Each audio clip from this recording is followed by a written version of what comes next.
बस कैमरा अंगे बस बस कैमरा कैमरा अंगल सेट पड़ी सरिया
sound record. Hello, mic testing 1 2 3. இப்படியா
பக்கத்தில் போட்டு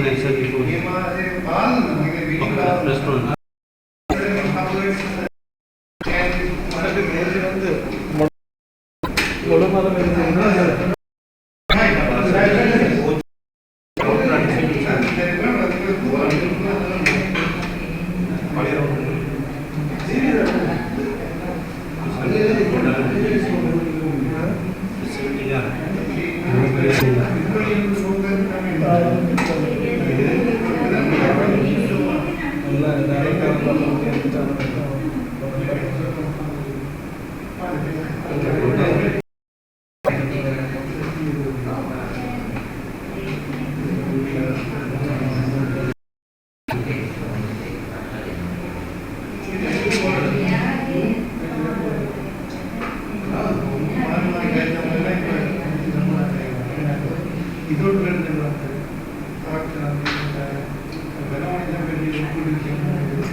ತಲೆ ಗೊತ್ತಿ ಕರ್ಕೊಂಡು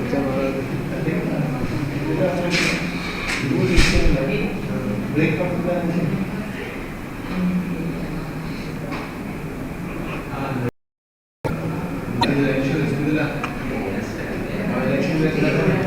அது வந்து இன்னைக்கு 9:30 மணிக்கு மாட்டாங்க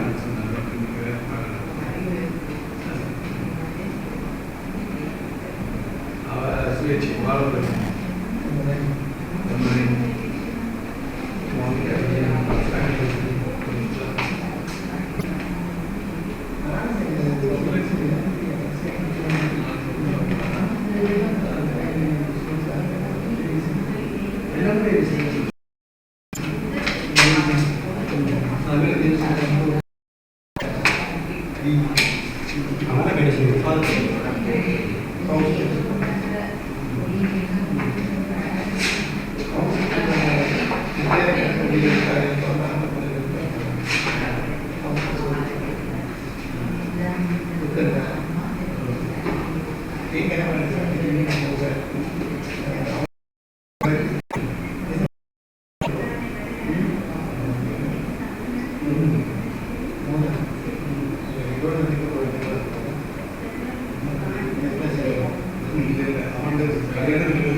meeting you are certification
இது மைக்கில் தான். Hello I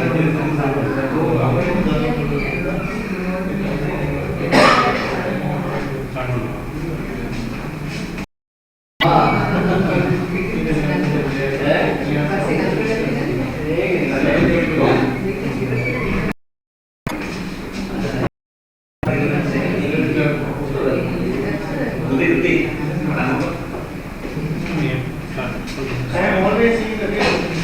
Myself. I know Dirime Chakusi. Somebody has put the comment. He is seeing the error, but others are seeing. So then we explain, we explain. Everybody can see. Good evening, everybody. And usually we have the scientific evening on the second Friday, but because we have our president's induction on the second Friday this month, we have to shift this to the first week. So that's why we are having the scientific evening on first Friday of this month. Ragala here, who is a well-known person, who has delivered two wonderful lectures in this auditorium with full crowd. But unfortunately, because of the date change, I think people are still not aware of it. Otherwise, it would have been a wonderful topic for everybody to attend. And Dr. Roshan Munagala is a consultant psychiatrist, and he is our own product, passed from University in 1998. He is MD in psychiatry in 2006, and he was board certified in 2008. And he was the first consultant psychiatrist to be from the Sri Lankan Army. So he is the first consultant in the Sri Lankan Army. And we welcome into a new topic about a scientific approach. We never had a scientific approach for that, so we are waiting to see.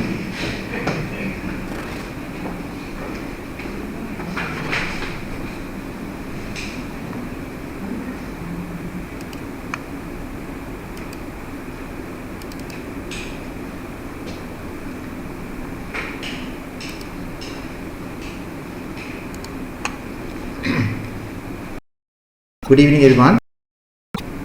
Again, I must extend my gratitude to the organizing committee for inviting me to deliver a lecture for the third time to the Dental Association Academic Forum. Yes, today I'll be talking about a topic which is not often spoken in academic forum. So this is none other than love. So first of all, before we embark into the topic proper, let us see what love really is about.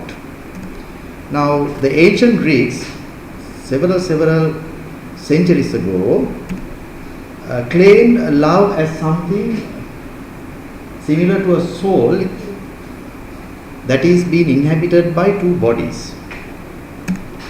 And then novelists, they give a different definition. Now,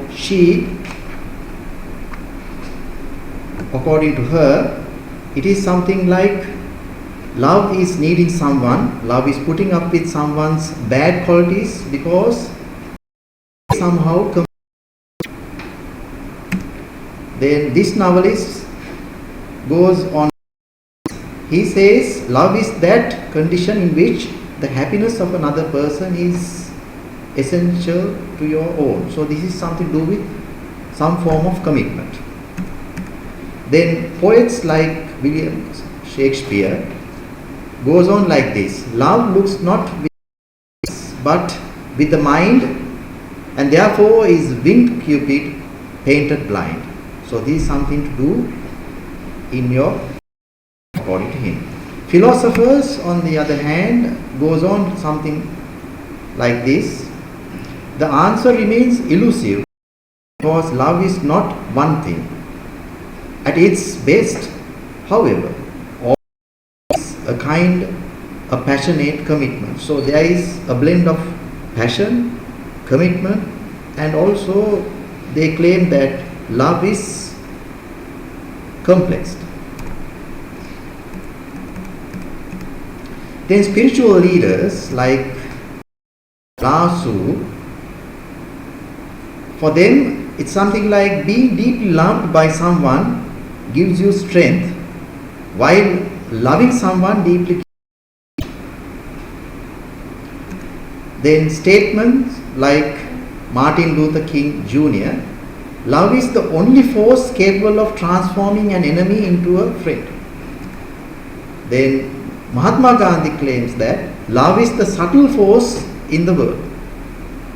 Now, physicists, they are a little shrewd. They claim that love is chemistry. That's all for them. Now, Oxford English Dictionary goes on like this about love. Love is an intense feeling of deep affection for a person or a thing, a sexual passion, a sexual relations in general. So there is blend of passion, sexual relations, and there is affection involved. Now by this time I think all of you must be quite confused about love, because so many definitions and we don't know what love really is, and it's because solely there are many types of love. Let us see what these types of love are. Now according to the human relationship and love, there are 5 types of love, and these 5 types of love goes on these words: eros, agape, storage and sale. So I am making more complicated. What is agape? Agape is something very generalized. It is a generalized form of love. It's a non-possessive love, and it is something for the well-being of others. It's a sort of selfless love towards the human sanctity. So these people, these great people like Mother Teresa, Lord Buddha, Jesus Christ, they have a different form of love, a non-possessive, selfless, to the entire humanity. That is called agape. Xenia, on the other hand, is something more focused. Love manifests through hospitality. I mean, there are strangers, and with hospitality, you become close to people. So here you make friends out of strangers. This is xenia. Then philia goes little deeper than xenia, where out of the friends you choose special people, special friends. And this is an intimacy, but not sexual, all right. Teammates and also the soldiers who are fighting along your side. Storage is even more sort of love, and this is something that the relationship that you have with your parents and your children, and the children towards yourself. So this is storage. And eros is the most interesting out of all, and that is the Romeo-Juliet type of love, where a lot of affection, passion and all emotional things are involved. That is eros. So these are the types of love. Now I have made it complicated. Now there are types of love, but even though there are a variety of love, there are common ingredients like carrying responsibility, showing respect, and having an awareness to the other party. Now, if I am going to talk about all this, you will be fed up, and I will have to go on until tomorrow morning. So I thought of selecting the eros, which is the most interesting type of love. So this is two people. Now, before I go deeper into the subject, let me explain about this special kind of love. Now, according to Sternberg in 1988, he claimed that love is a triangle. So all of you by now may have experienced that. You have experienced this triangle. What is this triangle? What are the edges of this triangle? Denotes. You have intimacy, you have passion. Now again, before I make you more confused, let us go through what this really means. What is intimacy, by the way? Anybody like to guess what is intimacy? Probably you may have come across this word several times. Intimacy is caring for the other party. You share feelings, thoughts, you share experience. I mean, I'm sure nobody would like to share your experience, your feelings and thoughts with strangers, but with only those who you are intimating with. Intimacy, trust is very important. Then commitment. There is a component of commitment in intimacy. And tenderness. Tenderness verbally as well as physically. You hug, you talk very tenderly. Unfortunately, with time, you tend to miss these. You tend to forget this tenderness component of intimacy. And then honesty. You have to be very faithful. You have to be very faithful to the partner if you are really intimating with her or him. Then what is passion? Passion is the most interesting part of love. Why? Because that is full of feelings and romance, feelings that give rise to romance, physical attraction and sexual. So that is passion. So passion is the most interesting part of this love. And what is commitment? Commitment, now by this time, you twice.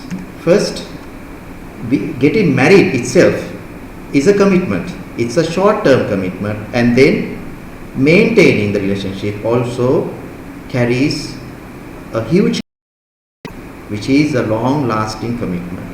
So in love, it's not a simple thing. It's a very complex thing, and it is composed of these three components. Now, if you have intimacy and passion without commitment, what is that? That is romantic. Now, where do you see romantic love? That you are full of intimacy, you are full of passion, is commitment. Where do you see this? Any guesses? Huh? No.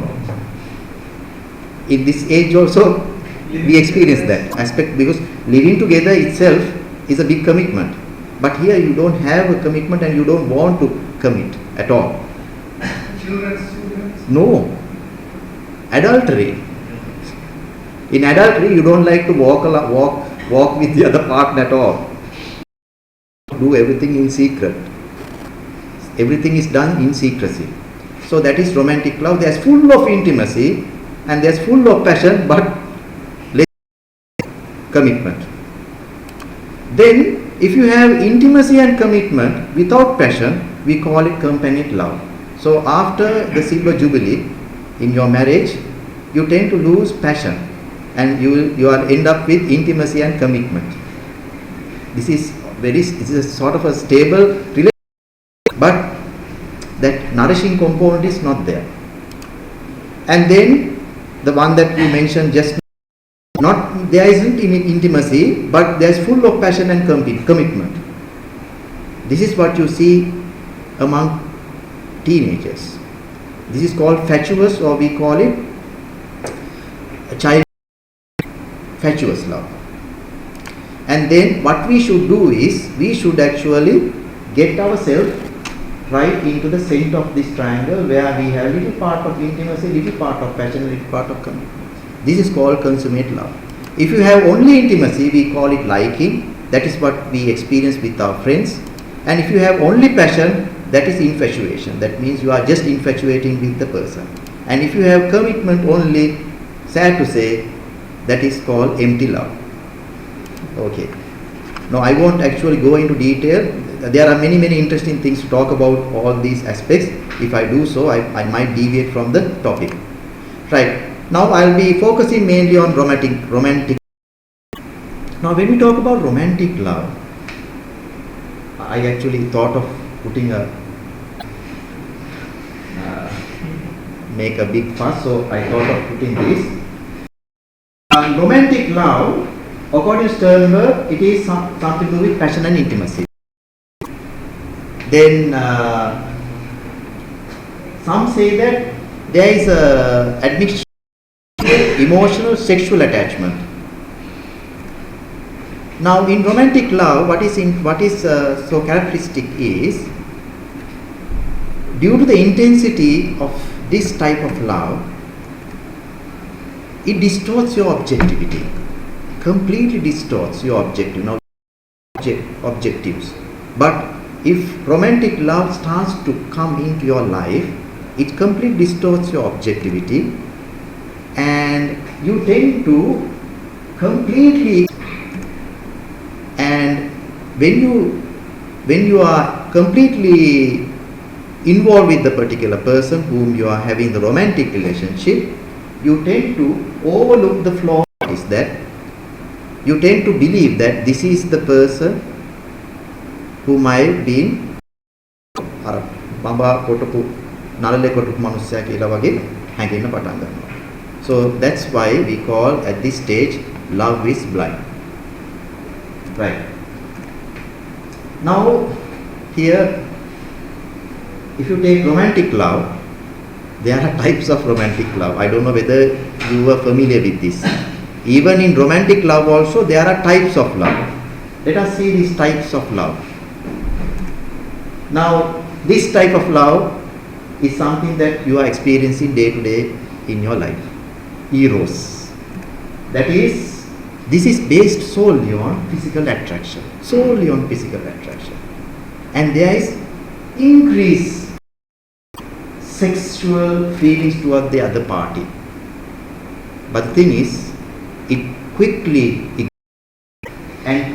flickers out. So when you move out from, this is what you experience at the middle of the day, and at the end of the day completely you have forgotten it. So this is eros. I suppose here none of you may have not experienced this, at least psychologically. Then you come across ludus. Ludus is sort of a playful, casual variety of love.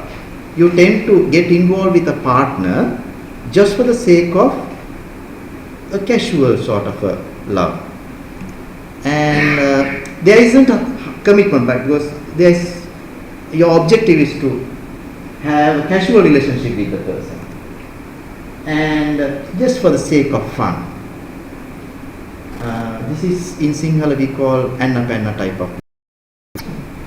Then we come across mania.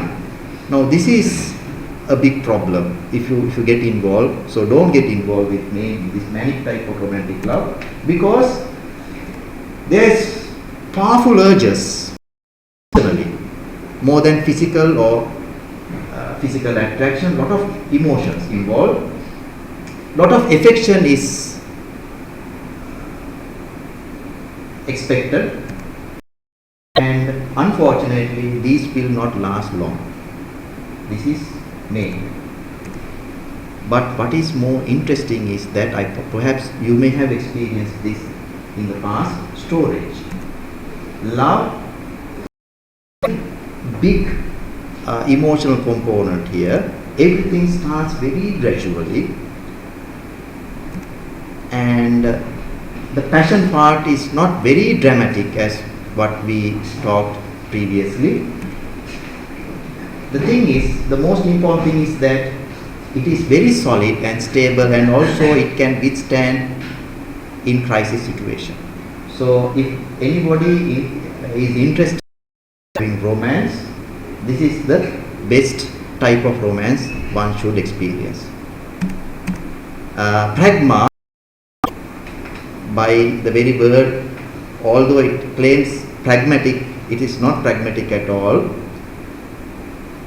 Here the person waits until the most appropriate person is arrived in his life. So he has a list of features and he is waiting until the correct person comes. So these people never marry, unfortunately. Then agape, it's an undemanding type of love, very patient. Even though you scold, the person will be very tolerant. He or she will be very kind to you, even you talk to her or him rudely. And always he or she for you. Now I am sure you have never heard this type of love in your life. All these are written in. So this is an ideal sort of love that you would expect. Unfortunately, in reality, you will never find such life at all, or in next birth, or in any other universe. Right, now what they say is that this type of love will never exist solely. There will always be a blend of types, and it depends upon the personality, the needs and the prior experiences, and more similar the type experiencing, higher the satisfaction it would be. Right, now comes the interesting part. Is there a logical explanation for all these? Because more scientifically nurtured. Therefore, if we go on talk about types of love, in few minutes time, all of you might fall asleep. So let us see the neurobiological perspective of these types of love. Now, before we talk about the neurobiological perspective, let us see the core features of love. Even the love has, it's not nice to tell, symptoms. So you should understand these symptoms, because anytime we can go into these states, and it is addicted, all right. So there are autonomic activities. I'll talk about it. There is always emotional bond. Reward, it's very rewarding and pleasurable. Satisfaction, that means you can't forget the person. Motivation to continue with this relationship. Trust and belief. Sensual pleasure. These are the core features of romantic love. Let us see motivation to continue.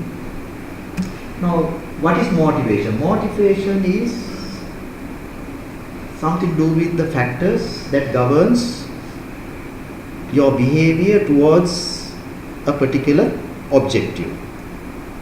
Now, when you talk about motivation, there are two sides. You have the appetitive type motivation, where you're motivated with pleasant conditions, and then this is called promotion. That means the particular behavior will be promoted or reinforced. And then on the other hand, you have the aversive type of motivation, where you will be dissuaded because it is associated with unpleasant conditions, and we call it avoidance. You try to avoid. So when we talk about an motivation, always there is a pulling like effect to motivation. Other is the aversive motivation, and then the balance is what we can say eventually towards which side the behavior would be. Right. When we talk about appetitive and aversive motivation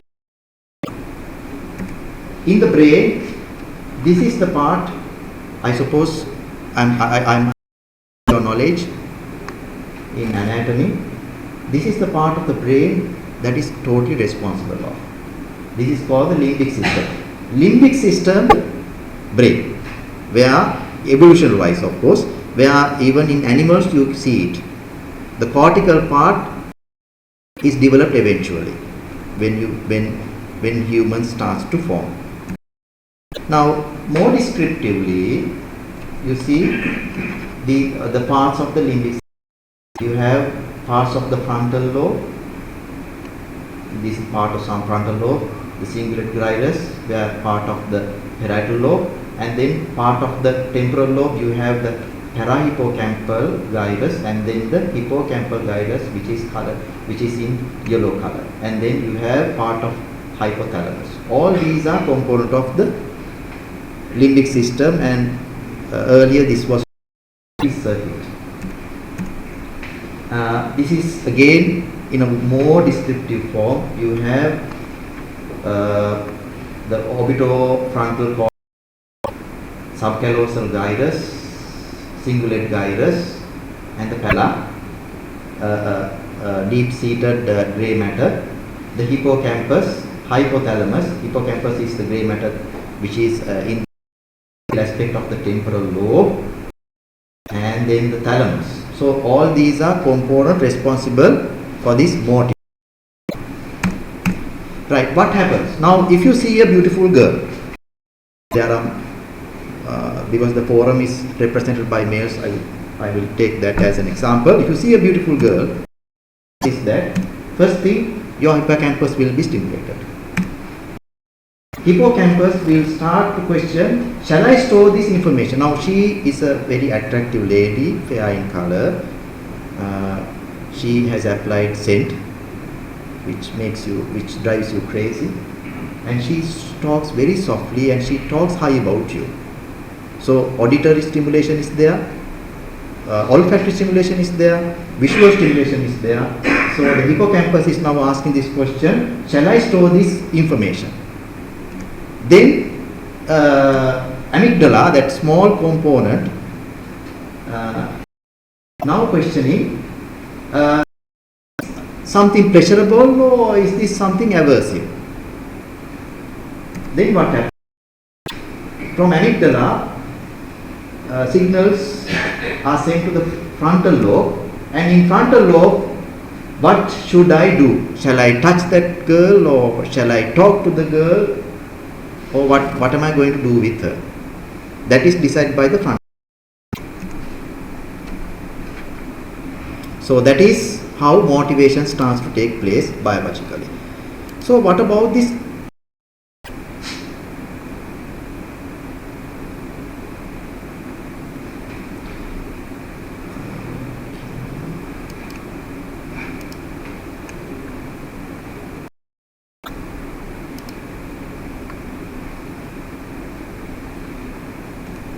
Sorry.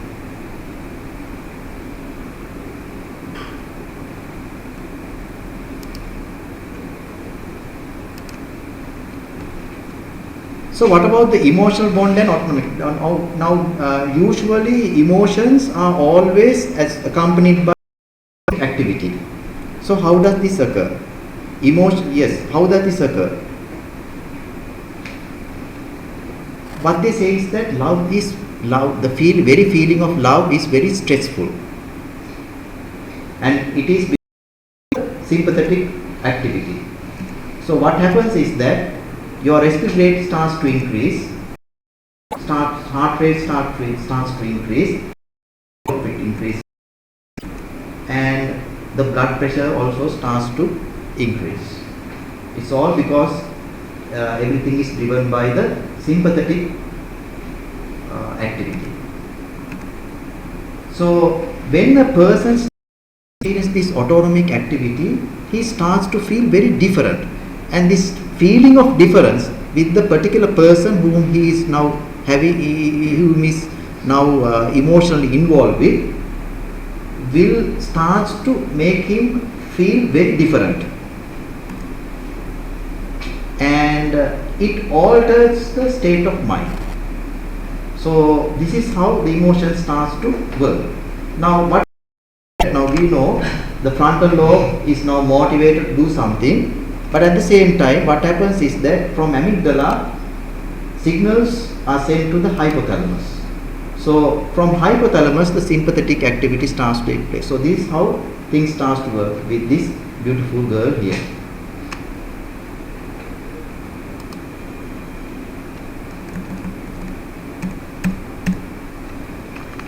Right. Next is something to do with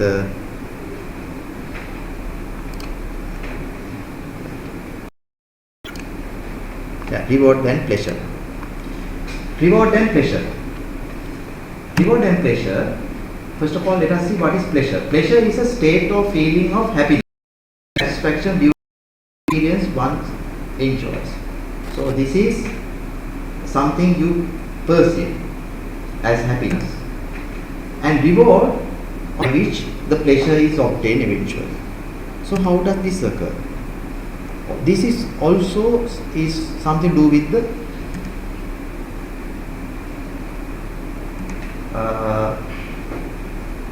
the limbic system. Here there are three anatomical parts responsible for reward and pleasure. First, the anterior cingulate. Second, the basal aspect of the basal ganglia. You can see that here. And then the ventral tegmentum, or the most ventral part of the midbrain. How does this happen? You have a stimulus,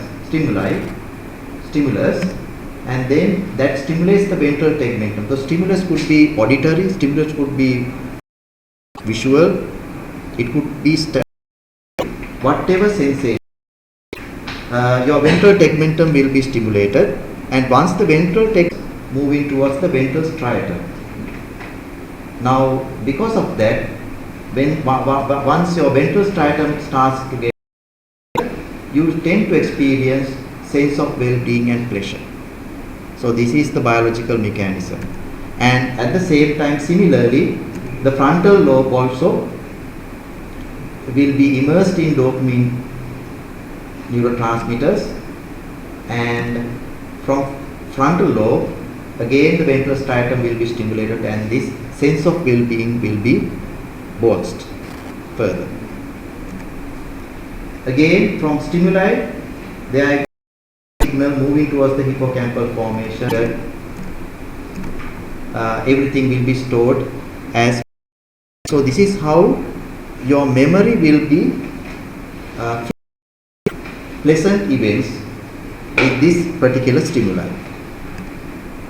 So diagrammatically, this can be mentioned like this. You have the stimulus where your ventral tegmentum is stimulated, and from ventral tegmentum, ventral striatum through dopaminergic nerves, and then you tend to get the feeling of well-being. So reward and pleasure takes place,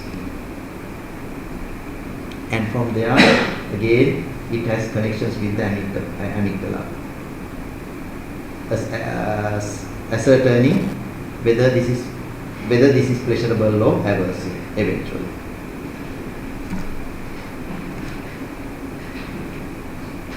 Right. So how does love become sensually pleasurable? What they say is that simply touching, simply stroking itself evokes pleasure, especially in love. I mean, a stranger coming and stroking you will make you feel very angry. You will be annoyed. But when the person whom you are emotionally bonded with starts stroking you, does this happen? Now, tactile sensations usually stimulate the somatosensory cortex of the cerebral cortex, the precentral gyrus. Then only we tend to perceive the sensation. But something that you don't understand is that there is another pathway which stimulates the cortical area called insula. Perhaps you can remember where the insula is. So a stranger will not be able to stimulate your insula. It will stimulate something else. But the person whom you love can stimulate your insula. So you can see whether your insula is stimulated or not. That's a good way of understanding whether this person is a person whom you are emotionally involved with. So this is called the limbic touch. So the next is trust. Now what they they say is that when you are romantically involved with a person, the very feeling of trust is very subjective. Therefore, it is illusory and unscientific.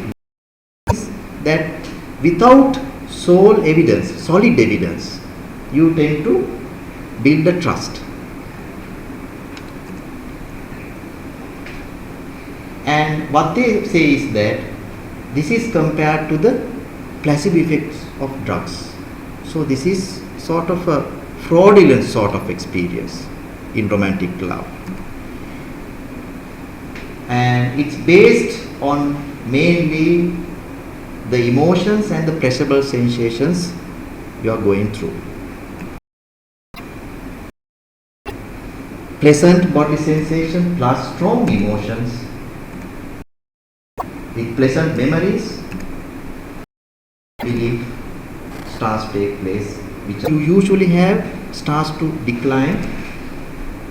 The fear that you had towards strangers starts to decrease, and eventually the social assessment of trustworthiness starts to decline. So this is what to people because of this emotional love, romantic love. And that's why we again call this as love is life. Now, what is the satisfaction of yearning? Once you get hooked into it, you can't forget the person. You tend to imagine, tend to make images, tend to think about the person, and you can't think about anything. Think of the other person.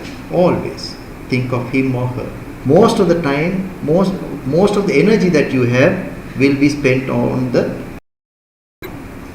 and you have no time whatsoever to think about anyone else. And it's because of this repeated pleasurable experience of well-being. And the other important reason is that the new chemical homeostatic state your brain is experiencing at the moment, because there is immense surge of chemicals which I'll be discussing in detail, and because of that there is a new homeostatic state the brain has configured into. Now because of this, if somebody abruptly stops the relationship, you tend to develop withdrawal symptoms, like what happens when you are addicted to alcohol, and once you abruptly stop, what happens is that you tend to develop withdrawal symptoms. So it's absolutely painful. And there is something very remarkable taking place. This neurotransmitter called serotonin, in romantic relationship, it tends to decline. Once it tends to decline, you tend to develop a condition called a state very similar to where you become obsessed to a person, obsessive compulsive disorder. So what they say is that this state is similar to the physiology of substance dependence. But what they say is that this will last only for 6 to 18 months. After 6 to 18 months, these people tend to develop tolerance to these chemicals, and then this part will start to reduce.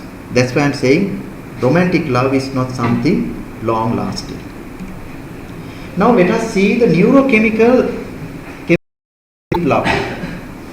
Now once romantic love takes place, your brain will be bathed with lot of chemicals, and it also contributes to these core features of love that I mentioned just now.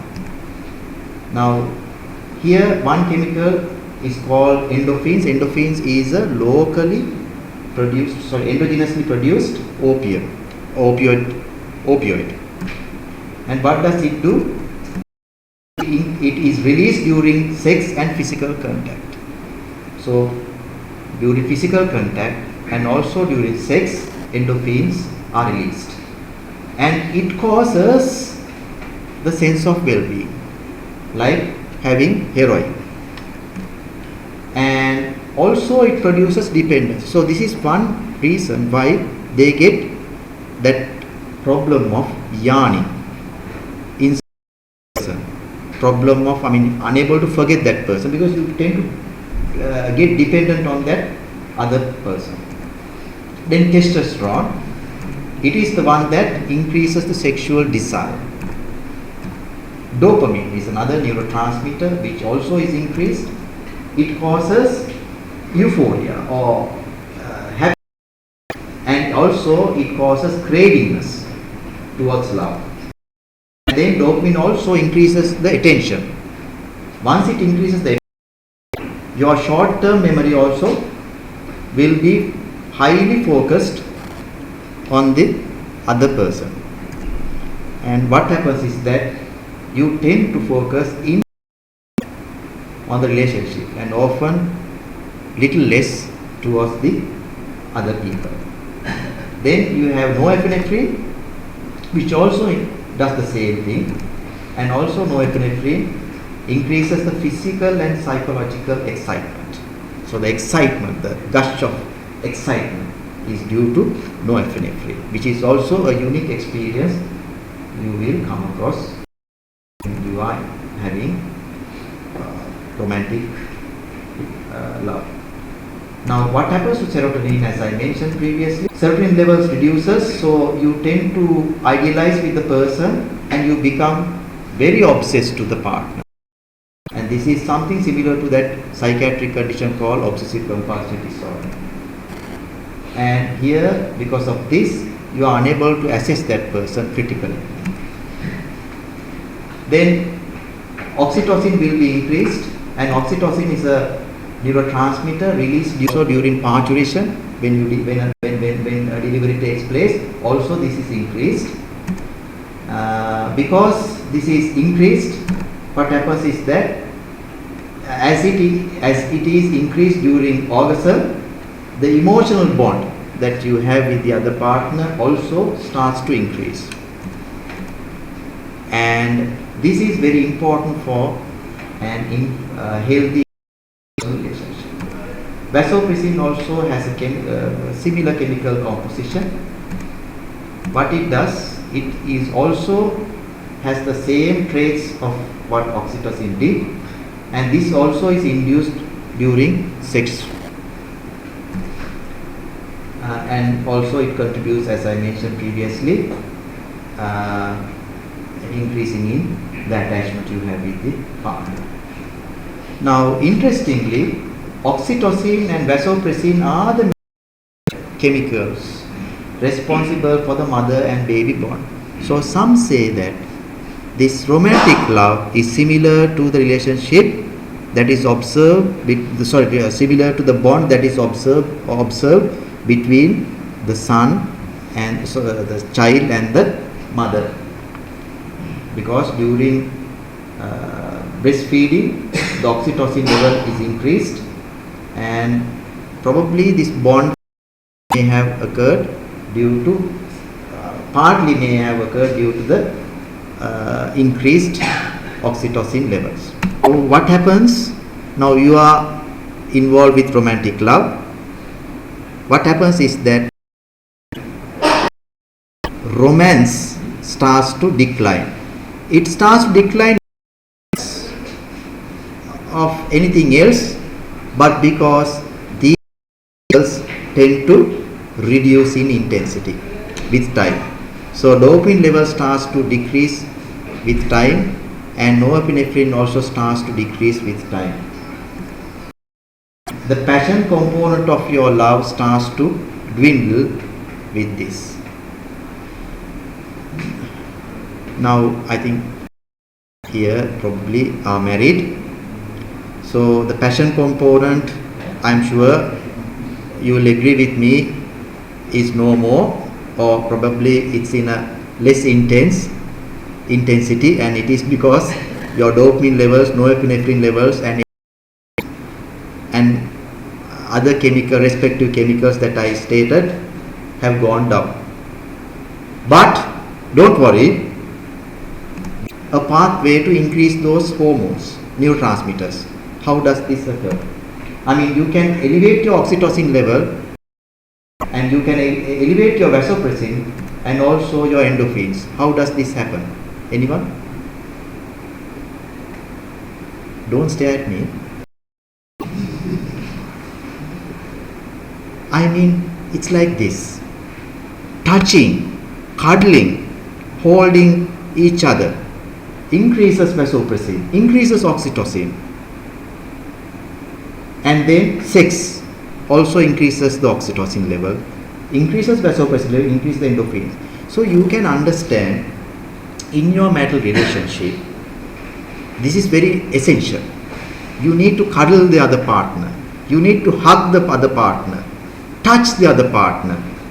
Not any other partner, your partner. And then only you can have these chemicals elevated. This is very important for the bondage. So that is the take-home message at this juncture. Right. Now we have a problem here. Is there a pattern for this romantic love or pattern for this love? Because now all of us are married and it has taken place, I'm sure everybody will agree with me, after romantic love. But what has happened to this miracle? What has happened to it? What has happened to that emotional part? What has happened to that passion? So, is there a pattern where you have romantic love at one point and then you go into another state? Or whether this is something cyclical? Yes, it is cyclical, all right. Because I don't know whether you can see this. First of all, to fall in love, you have to be ready to fall in love. So this is called love readiness. And then after love readiness, then you fall in to love. You falling in love. I will explain all this. And once you fall in love, you stay in that state. And once you start staying in that state, this is where the romantic love occurs. After some time, you go into a sort of a hibernating type of a love, which is called the companionate love, and that is where we are. If you don't go into that state, what happens is that you go into a state of transition, and then in the state of transition there is a lot of turmoil taking place in your relationship, and eventually you come into truce. Having come into the, eventually you again go back into that hibernating sort of a love, which is called the companionate love. If this doesn't happen, there will be conflict. You will fight with each other, quarrel with each other, argue with each other, and again you can go into a truce. Or if you struggle very far, if the conflict starts to take place, there could be a resolution, and again you can go into a different state. If all this fails, what happens is that you fall out of love, but this does not stop there. You will fall out from love, but it does not stop there. Again you will be ready to love another person. So this is the cycle. I don't know where you are, but this is the cycle you are in. So all the time, don't worry, wherever you are, again you can go back into love. Right. What happens in love readiness? In love readiness, for you to be ready to fall in love, there should be a probability of falling in love. Now with the age, unfortunately, the probability declines. And also you have to perceive love as desirable and rewarding. I am sure all of us perceive this as desirable and rewarding, although the probability part is the biggest part we have as a problem. Then we also should have a longingness for intimacy and companionship. If you don't have the for companionship, you won't fall in love, even though the probability is very high to fall in love. And then you have to be frustrated sexually. If you are frustrated sexually, again, you are always ready to fall in love with. So, I mean, without all these, sexual frustration also is something that makes you fall in love. And you have to be very hopeful of being loved. That means you have to think that everybody is there to love me. If you don't have that very thought, and if you are very very pessimistic, of course you won't fall in love. But if you are very optimistic in falling in love, you might fall in love. So what happens when you fall in love is that this thing you have to understand. Instantaneously nobody will fall in love just by looking at first sight, meeting at first sight. Very rarely, seldomly, only in fairy tale stories you might see this. It is something very rare that happens. So it's an exception, not a rule. Love and first sight. There should be factors.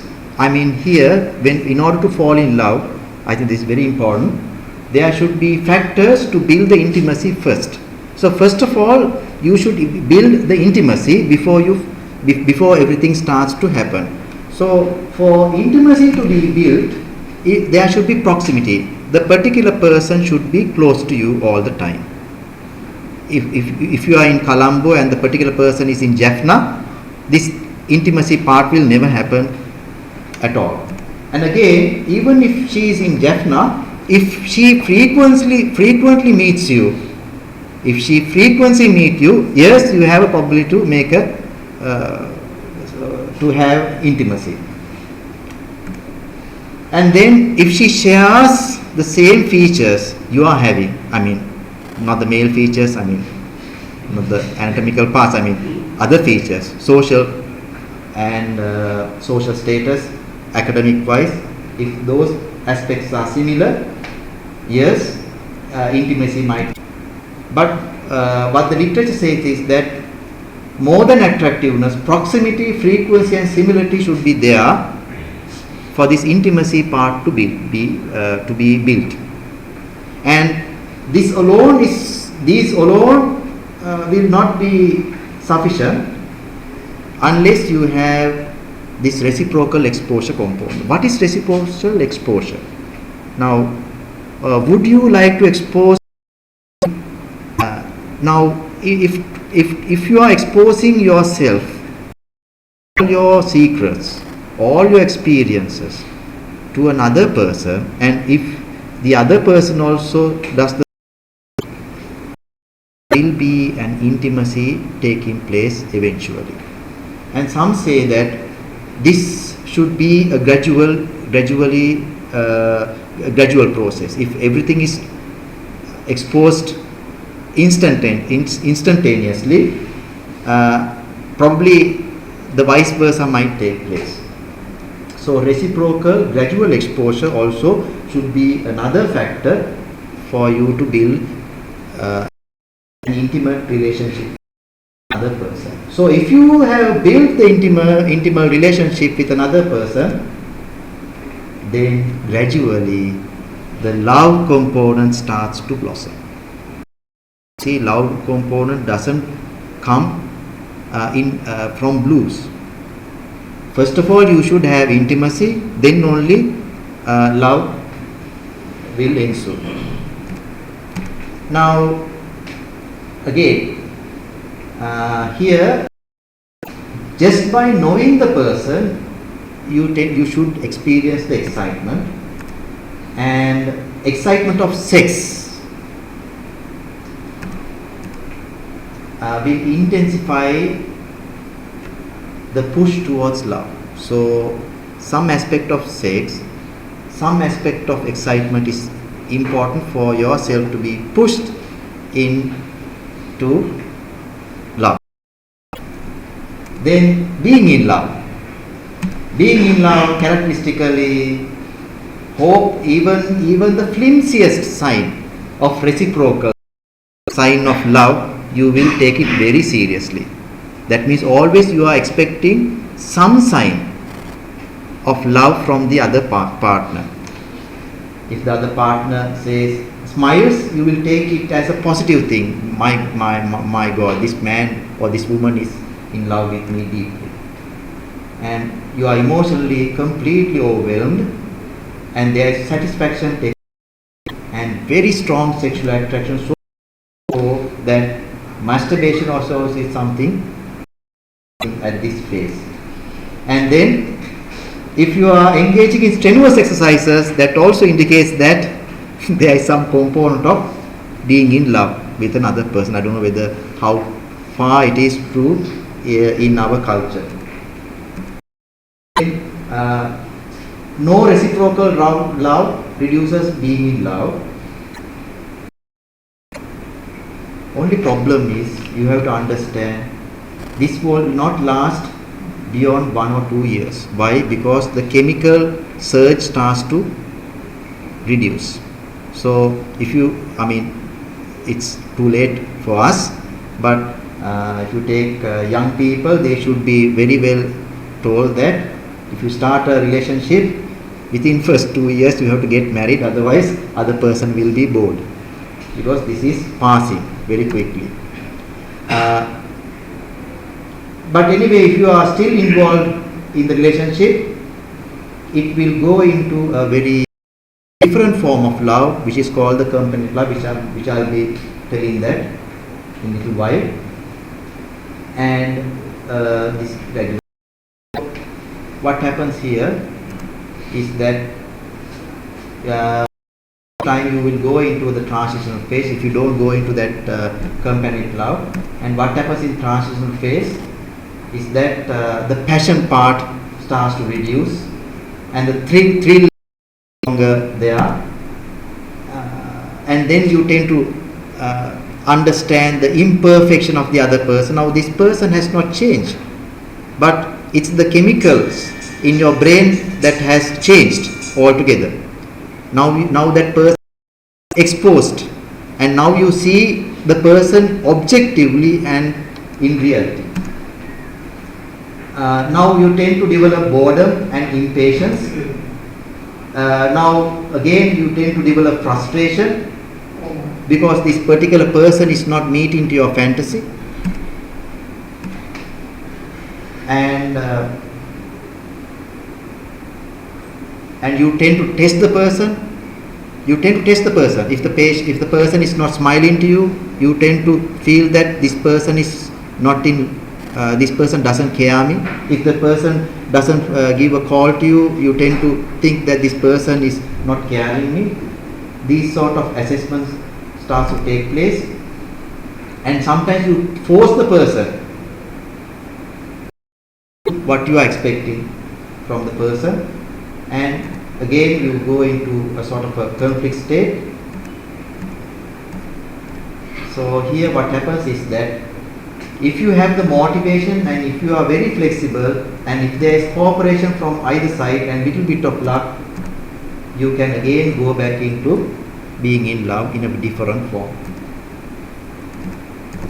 If not, if the person is less open, less intimate, less interested in their partner, less concerned of the partner's happiness, with you fall out from love. So fallout, they say 50% fallout in mutual consent, 15% mutual consent, according to Rabin. Most times what happens is that one person love, whereas the other person has already fallen out from love. So this is a very dangerous state. Actually, he or she might even and can go. I will quickly go on because of the time component.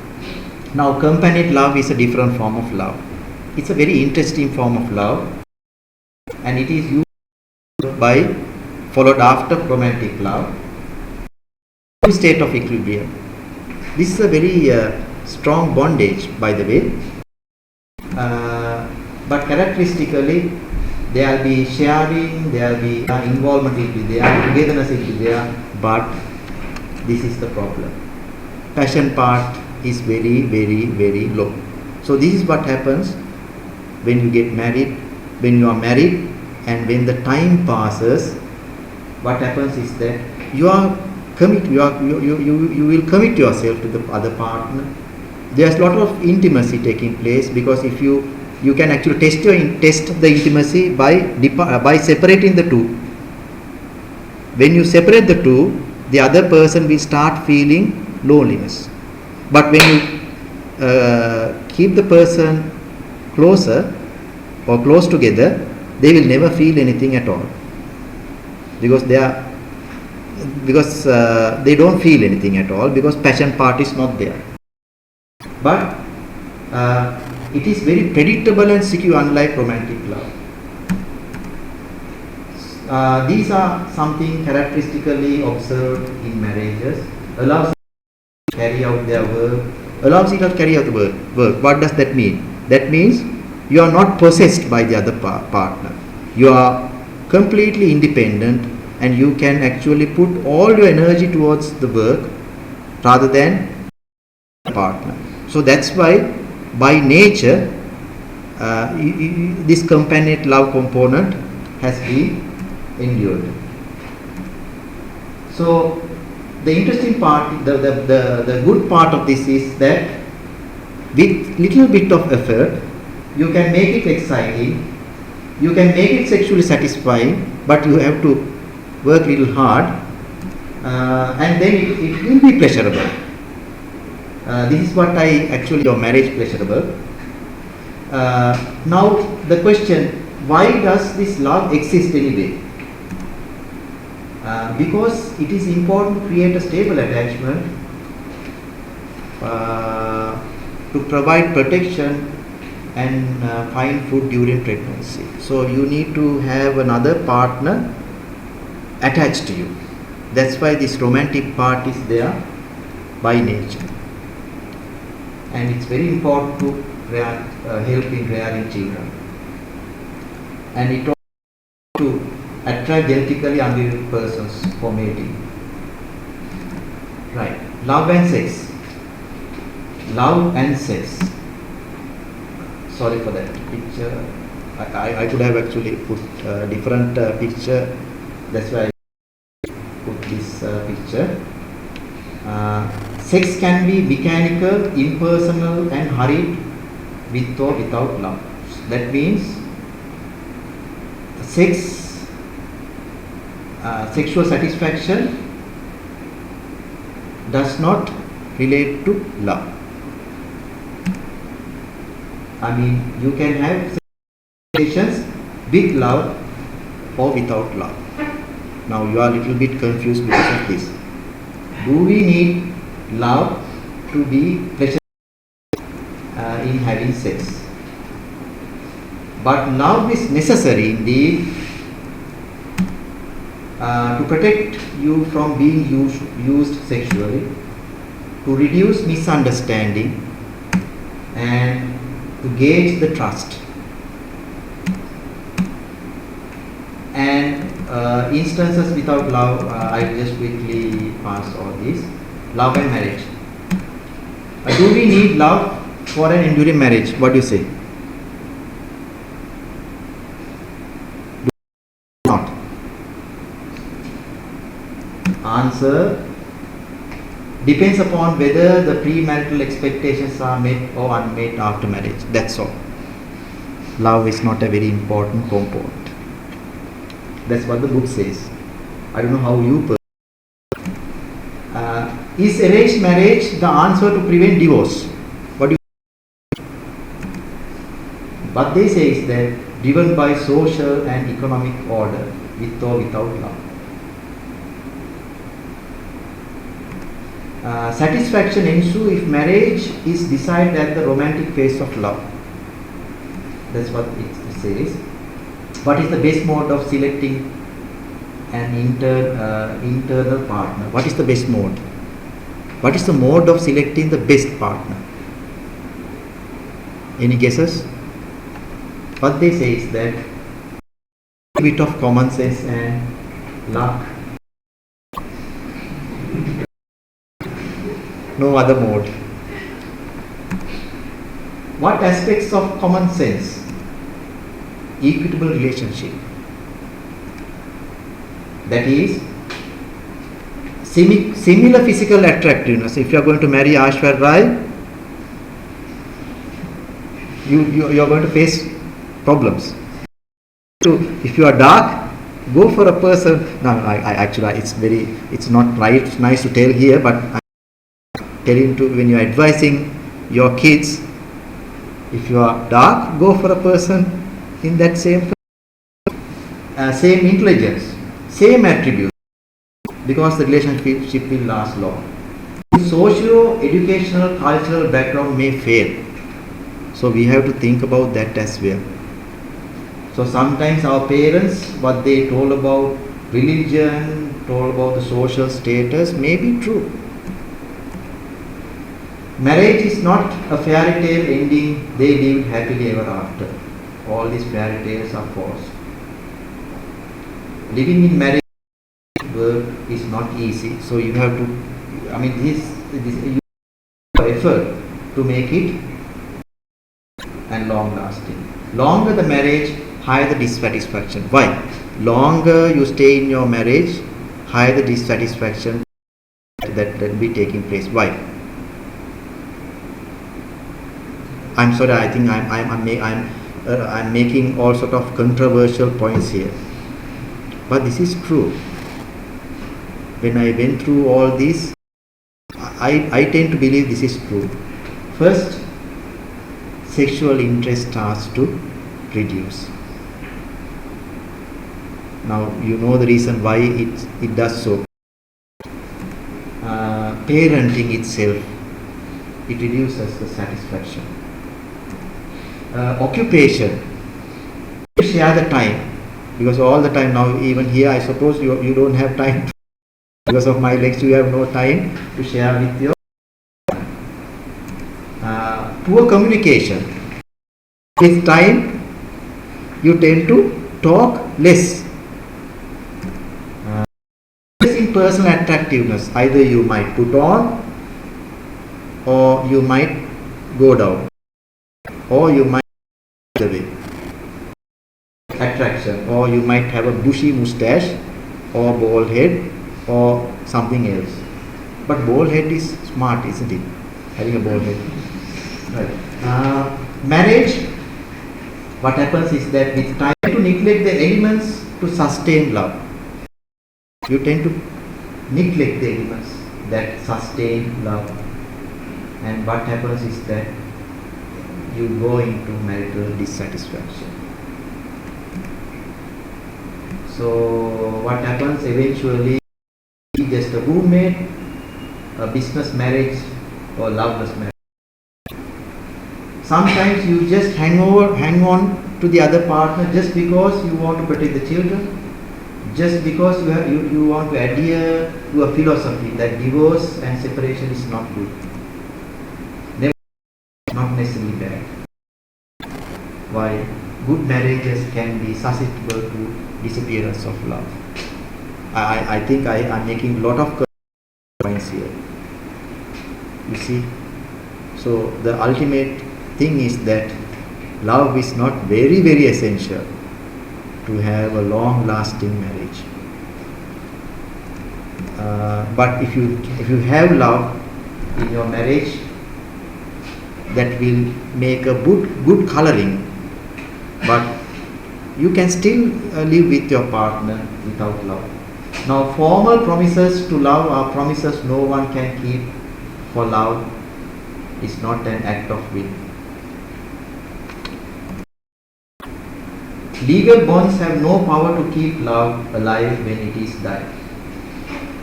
Era, but the nature of love will not. Anybody can love your looks, but it's your heart and personality that makes someone stay with you. Hello can change your Nobody can take away your pain, so don't let anyone take away your happiness. Move on. This person goes on like this. We are all a little weird and life's a little weird, and when we find someone whose weirdness is compatible with ours, we join up with them and fall in mutual. But I want to tell you all, thank you for your patience.